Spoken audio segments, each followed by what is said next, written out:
반영구적으로 쓰려면은 이 두 가지를 잘 관리해서 이 위험성을 거의 제로로 만들 수만 있다면 사실은 수로 반영구적으로 쓸 수가 있죠.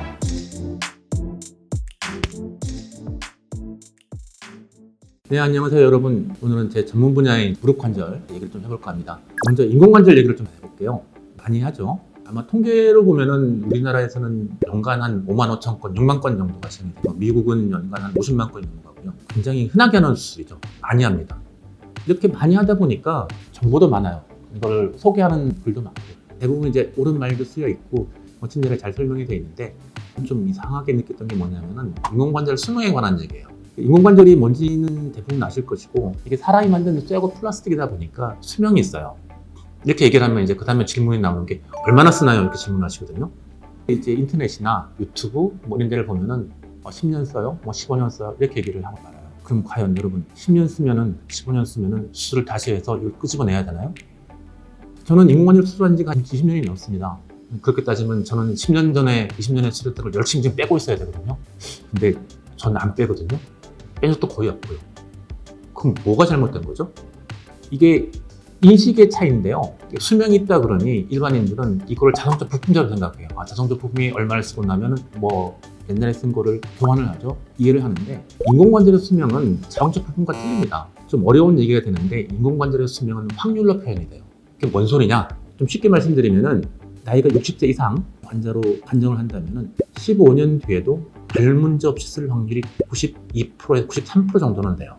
그럼 거꾸로 얘기를 하면은 6, 7%는 다시 수술을 했습니다.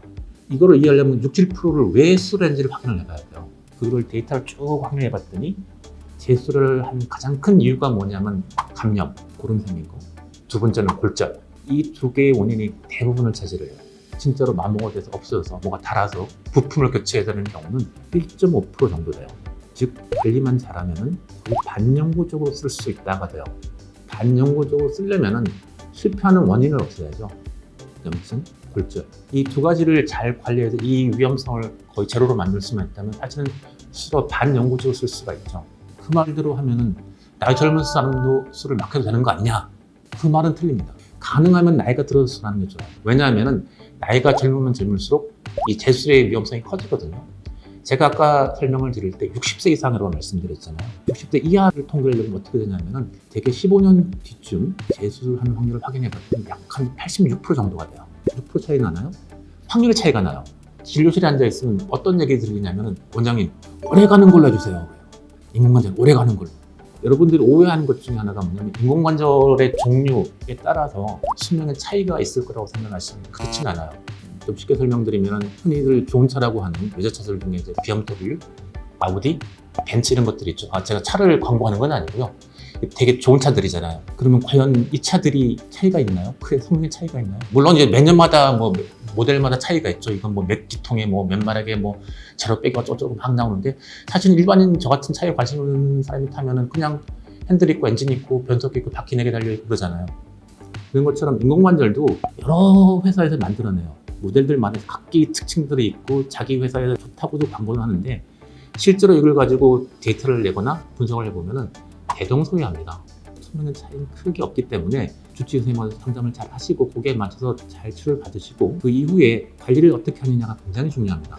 되도록이면 젊은 나이를 피해서 수술하는 게 좋긴 하지만 젊은 나이에도 아파서 못 걷겠다면 그건 해야 되는데 어쩔 수는 없어요. 얼마치 관절염 환자나 어쩔 수가 없습니다. 안 하고 싶어도 다른 방법이 없어요. 그분들은 아니면로 이제 두 번째 재수술을 할 각오를 하고 하는 거죠.